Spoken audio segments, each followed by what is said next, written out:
So I have Caitlin in the 90-90 position, and we're gonna go over this position in detail because oftentimes I find that coaches miss the mark on cueing and getting this position right. It's really difficult because the client or the patient isn't really having to think hard about what exactly they're sensing, and sometimes they don't sense it with their feet on the wall, and we'll have to make adjustments like moving their heels to a block without the wall.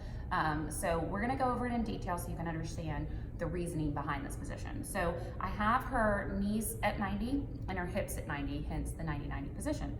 And the key with this one, just like when we did the hook line, is that I'm gonna have her inhale first and then take a long sighing exhale.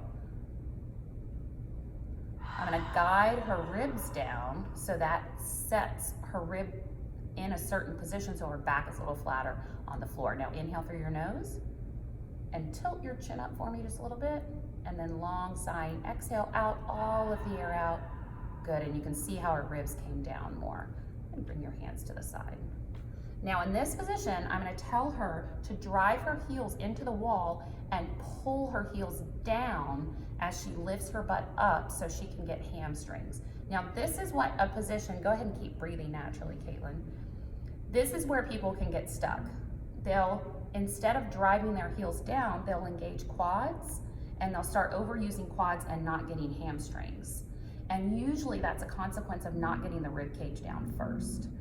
The other thing that people do is they'll lift their butt way up in the air, good, and then they'll actually go into extension, or they're just getting too much, and maybe they don't even have this hip extension available to them because they're already in a flex position. So we wanna make sure they go down and they're just literally peeling their hips up off the floor, getting a little tension in the hamstrings. Come down just a little bit lower, a little bit lower, a little bit lower, good. Now, we're gonna do 5 breaths, so inhale through your nose, and we're doing a long sighing exhale. I'm reminding her to pull her heels down the wall. They're super glued to the wall, but she's trying hard to pull them down. And then inhale. Another cue that you can use is getting those adductors kind of pulled in. If you see their knees coming out, have them kind of squeeze their knees in. You can also use a block on this. Squeeze in a little bit more. There you go. Inhale through the nose. Long sighing exhale. Good. Keep those ribs down, and you can do this just like we did on the hook line. You can have her even bring her hand here so she can feel, and you can put your hand on top to give her some pressure on that inhale to make sure that her belly's not coming out.